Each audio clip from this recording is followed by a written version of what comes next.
This is your host, Wearer of the Reaper's Death Mark. I'm not with everyone here, but I will take a piece of him.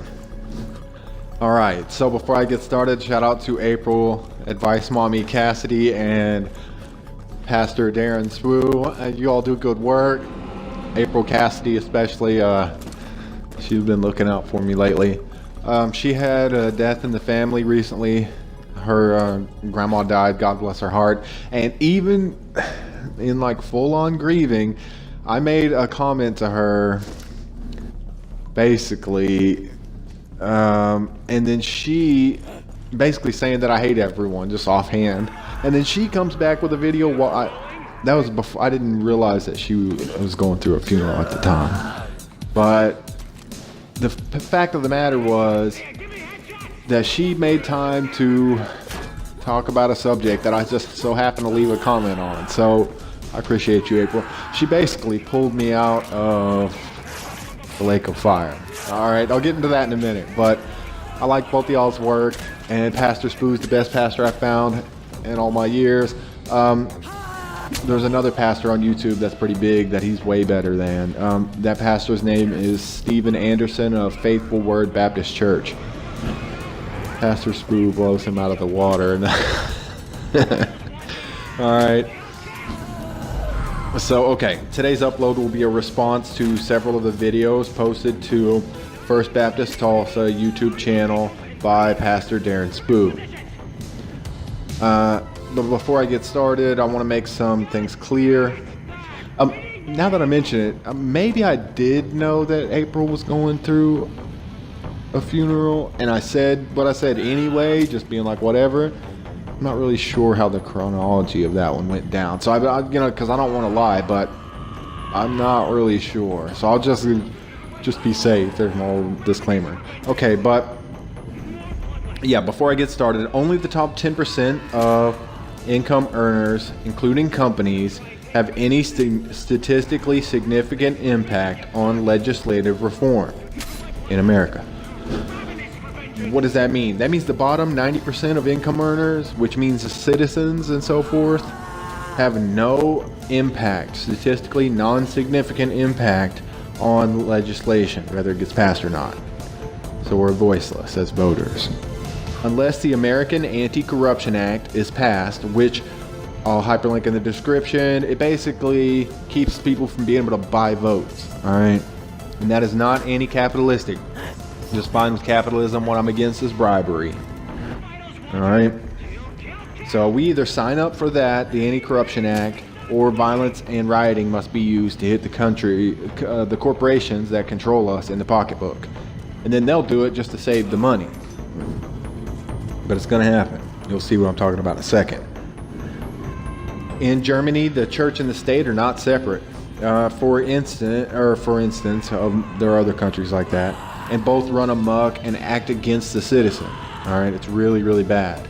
But here in America, we have a constitutional separation of church and state to prevent that on the state's end. But the church has no such doctrine in the Bible restricting it from being involved in the state matters. So, all I would ask is that the church adhere to the Bible, but they're not doing that.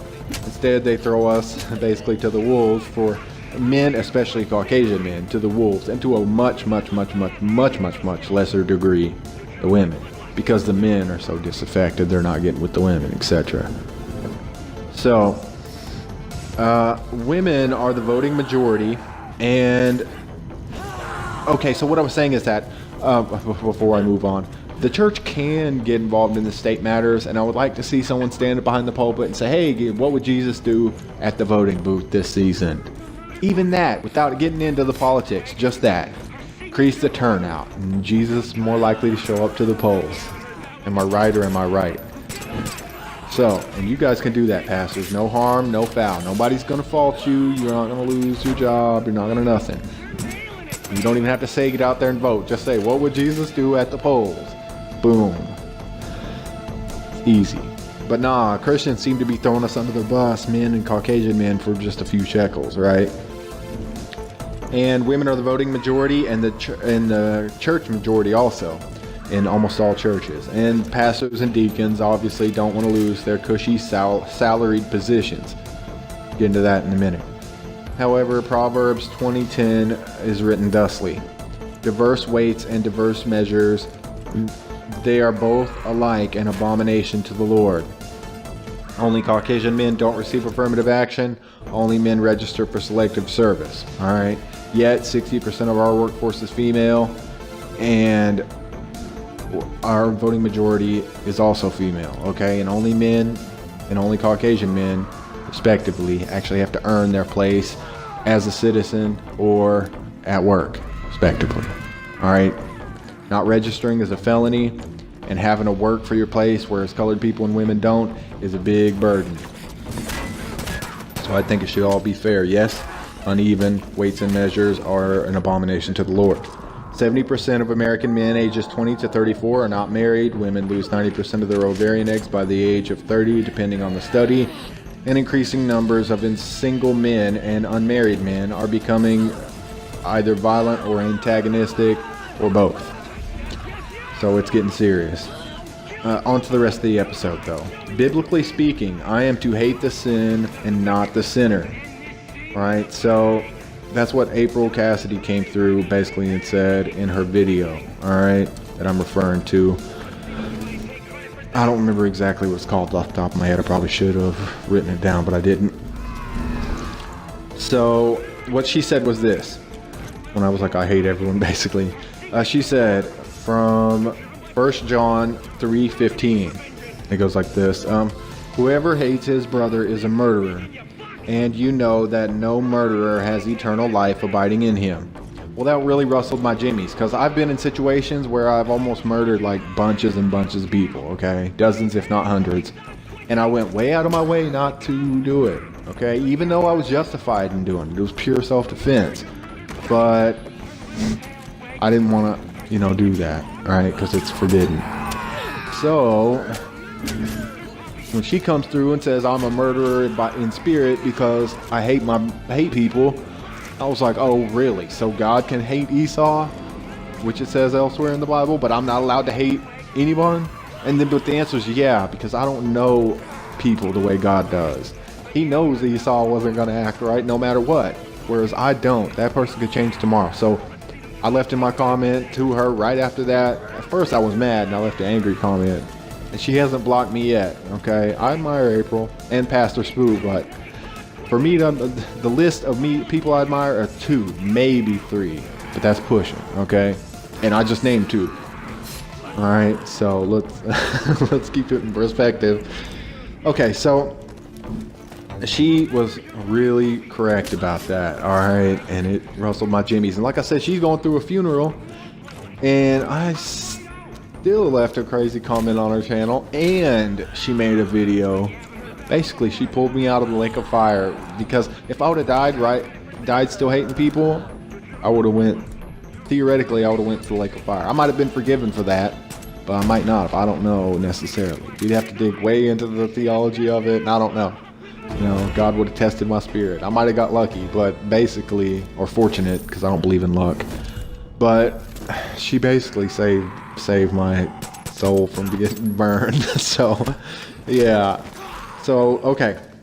So she had said that to me, and then I left this in part was my comment back to her after I realized, oh, yeah, she's right, and I'm wrong. Which I wrote in that comment. But I also wrote, biblically speaking, I'm supposed to hate the sin and hate the sin and not the sinner. Not necessarily love him, but at least hate the sin. But okay, and also wrote this. Psalms 51:17 says, the sacrifices of God are a broken spirit, a broken and a contrite heart. These, O God, you will not despise. Bam, that's what I left off on. And how I feel about it. So, codename Advice Mommy basically came through and gave me some spiritual discipline, okay? And some Christianity upgrades, if you will. Alright, and I responded humbly with it later with that comment that I just read in part, but I abridged it, to save time. But okay, on to the rest of the subjects. To the pastor, before you ask, yes, I have a copy of the book Leadership Pain, as it's called, but I haven't started reading it yet. I've got a backlog, in case you were wondering. Okay, so right after April had said that to me and through her video, and yeah, it might be a little narcissistic sounding or egocentric, but I mean, come on. I leave the thing, she says the thing. I mean, she was about to cry in the video because she was so sad, and she still made the video. And it was like, and she used women as an example and hating men as an example because her channel's about women. I mean, come on, right? I mean, she got skills, I'll give her that. You know, got skills. Okay, but all right, let's go ahead and get down through there. But yeah, she had to toss me a disciplinary action. And what can I say? But the lesson in church that I went to Thursday, which it's a church that comes to my apartment building, or I wouldn't go because they hand out boxes of food, all right? Otherwise, I'd just go to what's his name's church, the pastor's church. But the lesson was like this. 1 Corinthians chapter 1, verses 26 and 27 were a part of the lesson. And it says, "But God has chosen the foolish things of this world to put to shame the wise, and God has chosen the weak things of this world to put to shame those things which are mighty." Now, if I'm even a little bit mighty or wise, see the Dunning-Kruger effect? That put me to shame, all right? What she said. So that's basically that, all right? Now, a little bit about me. I broke my nose when I was about 13 or 14, and what happened was my twin brother and I were born prematurely. There's a gland that regulates spinal fluid. We didn't develop one because his umbilical cord was wrapped around his neck, so they had to pull us out early. And then during his surgery, the doctor slipped with the scalpel, hitting a nerve, causing his right side to seize up. His IQ was about the same as mine, so it doesn't appear to be any mental damage, but it messed up his body to where he had like a messed up walk and kind of a shriveled arm. Now, like my nose, my dad used to make fun of him about that, but I didn't find out about that years later. I would have just broke my dad's arm and been like, now whose arm's messed up or something, because I wasn't having it. But we were walking our dog that was poorly trained and half Rottweiler and half Labrador, and it would always lunge forward, and it was real stocky because we used to exercise with it and have it pull us and stuff, and we were football players. So yeah, he was real muscly and poorly disciplined. Go figure. And then okay, so the dog would always lunge forward, and my twin brother, his leg was a little bit shorter, and so he would kind of swerve a little bit if he got overzealous with his other leg walking too fast or didn't shorten his steps a bit. And so he kept swerving into me, and I'm bumping him off me. And then about the fourth or fifth time, and he goes to bump into me, and I was like, I had already asked him, and I was like getting frustrated, you know, because my nose is crooked. My parents beat me. Like, I'm going through puberty, and I play sports, and it was like, oh man. And so he keeps bumping into me, and I was about to push him to the ground, but then I thought, as I was pushing him, I thought, man, this is, you know, he could hurt himself, break his neck, because if he landed sideways, his neck could twist just wrong, and it could break his neck or paralyze him, or he could hit his head on a rock or something. And so I didn't push him. And right as I was choosing not to push him, my hand was already up to push him, and I pulled it back. Well, right then, I tripped on a rock just as the dog lunged, and then I flew forward right as he was getting in front of me, and basically I hit my nose on his elbow, and that's what made my nose crooked, okay? And then my dad didn't get it fixed, and then I didn't know that I was supposed to save up for a rhinoplasty. I thought the insurance would cover it once I got it. Well, it turns out I needed a septoplasty, then a rhinoplasty, and so now I'm 30 saving up for a $10,000 nose job, and I got the $10,000 dental problem on top of it. I need orthodontics because I didn't get my wisdom teeth removed till recently because my dad didn't do that either. And it was like, man, you don't even try. I didn't even know I got insurance after 18 from the state, or I would have done it myself. See, so nobody told me anything. Nobody cared. I didn't know. I thought I was done. So basically, that's a wrap. That's my story, though. But it's also where some of my, thoughts and background and feelings come from. Okay, so on to the videos. The first one was the pastor's video, Full Church. He covered some things in this one. I did not accept the invitation to the church, although it's just right up the street from here. for the record. Building trust, experiencing freedom, and leaving a legacy and marriage are all things that I'll never know, which are things that he covered in this video, right? Trust is unfit for humans and animals in my experience, and freedom is contingent upon material wealth and financial stability, and leaving a legacy is only applicable on the genetic level, as there's nothing new under the sun. In theory, someone else would have done it. And there are people who've left a legacy that no one's ever investigated, and so in effect it doesn't exist. Second video, 2 community group leaders, May 23rd, 2018. 5 questions. Question 1, am I more in love with God than I have ever been in my entire life? Answer, no, I've never loved God, at least not in the agape sense, which is Greek. I'll get into that probably some other time. Question 2, am I growing more and more compassionate towards other people? I'm going to say 90% no, 10% yes, because if you heard what I was saying about April and about my mom who's supposed to call me back again, I spent $15 calling her today. 20 minutes a call, $5 a pop. All right, and she's supposed to call me back again because she hasn't been calling me because she's been working in prison. And I'm excited. So I'll spend $5 to talk to my mom for 20 minutes, even though I barely know her. All right. And I'm already excited because I get to talk to her again. I don't know, it's irrational, but I'm excited. So, where am I? Am I growing more and more compassionate towards other people? Like I said, 90% no, 10% yes, I suppose. But it's mostly no. All right, ask my mom, she'll tell you. Empathy refers to more generally to our ability to take the perspective of and feel the emotions of another person.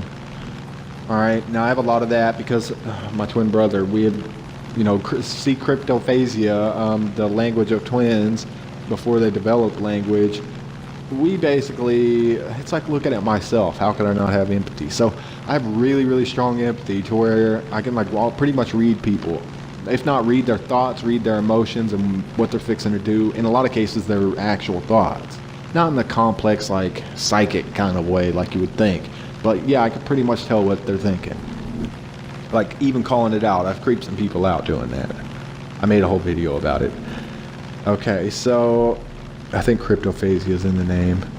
Or maybe unimind, that's what I used to call it. But okay, but compassion is when those feelings and thoughts, which are entailed with empathy, include a desire to help. That's where my little hiccup is the desire to help part. Because virtually no one helps me, especially not with pragmatic matters. So, question 3, am I loving myself as Jesus commanded? Nope. I don't love myself or anyone else the way that God does, called agape love in the Greek language, or only in a way that a brother loves, called philia. And even then, it is not something that I have for myself or anyone other than my younger brother, since my twin brother is dead and I don't count my half-brother or my half-sister. Question 4. Am I saying yes to God? Well, mostly no. The aforementioned thing that advice mommy was saying, yeah, I'm not allowed to hate people anymore, so I guess that counts. But again, 90% no, maybe 10% yes. Am I saying yes to God? No. God is useless for pragmatic or material concerns, so bothering with him is futile. Interestingly, I am saying yes to pain, my oldest friend and my first love, if you get my biblical meaning. Am I saying no to sin? Well, thanks to the annoyingly accurate correction by April Cassidy on YouTube, I am now saying no to hating humans. So I cannot hate God anymore either. Yes, I still am angry at and with all of the aforementioned, including myself, so there's that. As for the attacking my apathy, a phrase the pastor likes to use, I scarcely have any. But as for anger or passions and emotions that have a negative emotional valence, I have a superabundance of those. Now, I don't drink or smoke or fornicate or lie or, a lot of stuff. But I do let fly on average a corrupt communication here or there. Although that's a very subjectively defined sin. And we could look at any of those and say, well, you kind of do, but not really. You know, I'm more or less straight as an arrow. More or less. Right? When it comes to sin.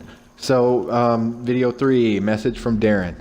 This is going to be the shortest one. I had some more stuff to say about it, but not really. The average pastor with a flock of more than 2,000 people earns $147,000 per month. That's their salary. The best paid get more than $400,000. Even their underlings do pretty well, with assistant pastors at the biggest churches earning in the 5 figures. Only 5, or okay, well, I'll stop there. Basically, it's like this pastor's big enough, church is big enough that yeah, he's basically wealthy. All right, making about $100,000 a year, give or take. All right, so it's no wonder the pastor won't jump up and say, "Hey, you're supposed to do this. You know, if you go to work, that's blasphemy according to Titus 2:5. You're supposed to be working in the home.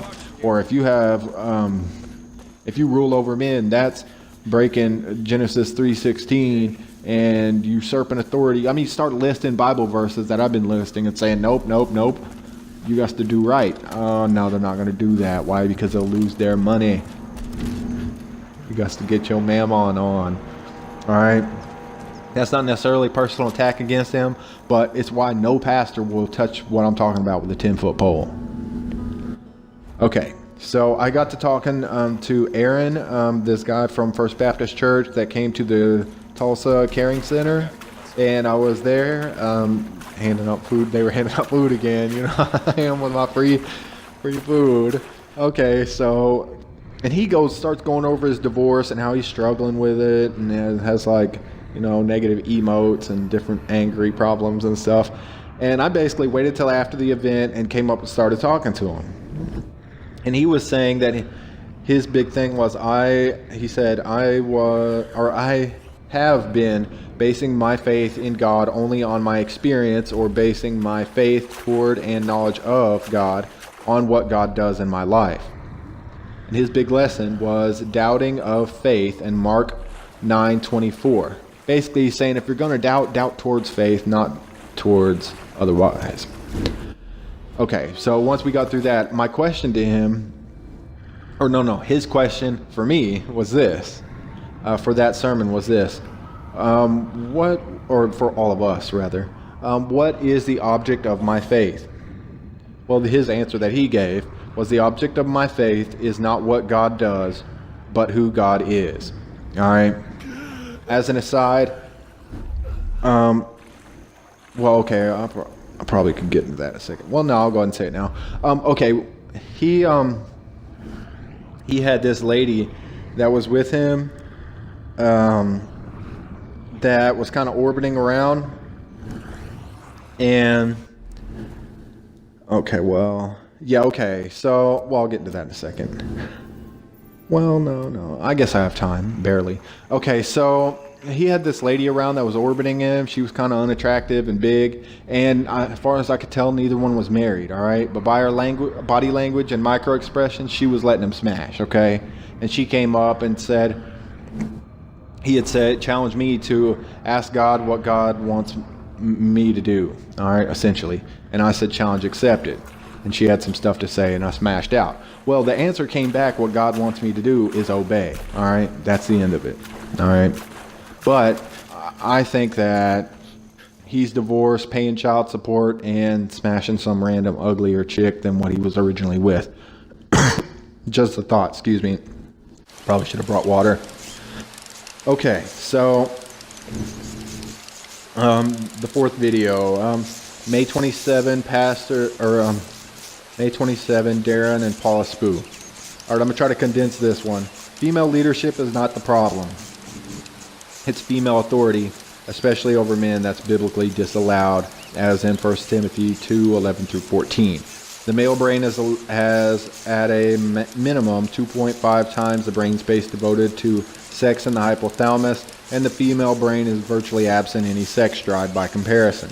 This makes demonizing the male sex drive as in the hashtag #MeToo movement, that much easier for women to wrest control from men, upending the biblical order.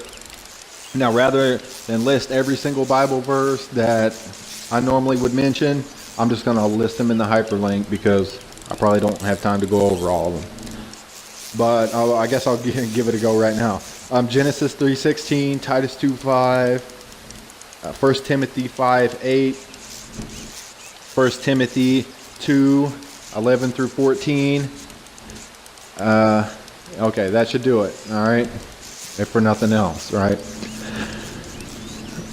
So, yeah, and especially the thing where if anyone does not provide for his own family, especially for those of his own household, he has denied the faith and is worse than an unbeliever, and only Caucasian men don't receive affirmative action. Yeah, that's a problem, okay?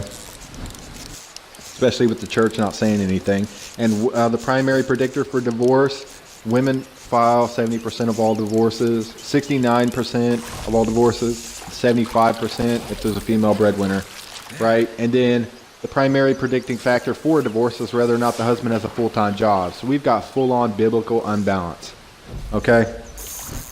But another one, Proverbs 15 or 11:15 says, "He who is surety for a stranger will suffer, but one who hates surety is secure." Okay? So it's unbiblical what's going on, and nobody's saying anything, except I guess me.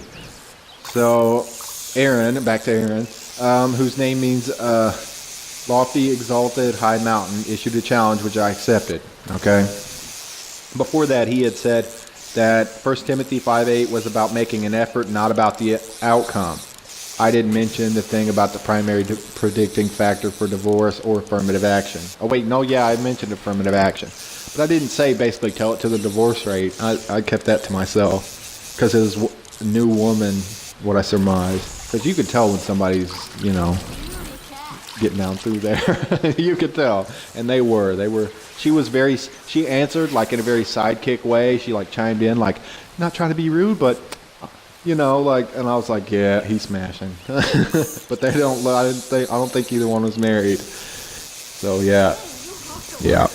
Okay, but he said that was about the outcome, not about the, it was about the spirit, not the outcome. But I mean, I'd like to agree, but I doubt that. Okay, and I did mention how if he misses a child support payment, he will go to jail, and the only way to get out is to make a payment. He, like I said, was with that unattractive woman, and she was adorable even still. But it was funny because we were all hanging out in the midday sun, and I was pushing it pretty hard. Okay, but I do want to say that his challenge to me was that I should ask God what he wanted me to do. God said pretty much obey. That's the answer I got back, all right? And I'm going to try to work on it. Okay, so I'll leave you all with a quote by John Seed in the video game called Far Cry 5. He says, "I know your sin. It drives you. Every thought, every action. Your sin is wrath. So I'll indulge you. Become wrath. Let it fill your body and soul. Because in the end, you will still be empty." Oh shit. Deputy, I'm picking up something new out of Holland Valley. It's a broadcast from John. You need to see this.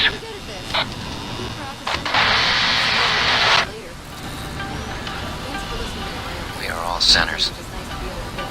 Every one of us. You, me. Even the Father knows deeply what sin. It's a poison that clouds our minds. What if I told you you could be free from sin? What if I told you that everything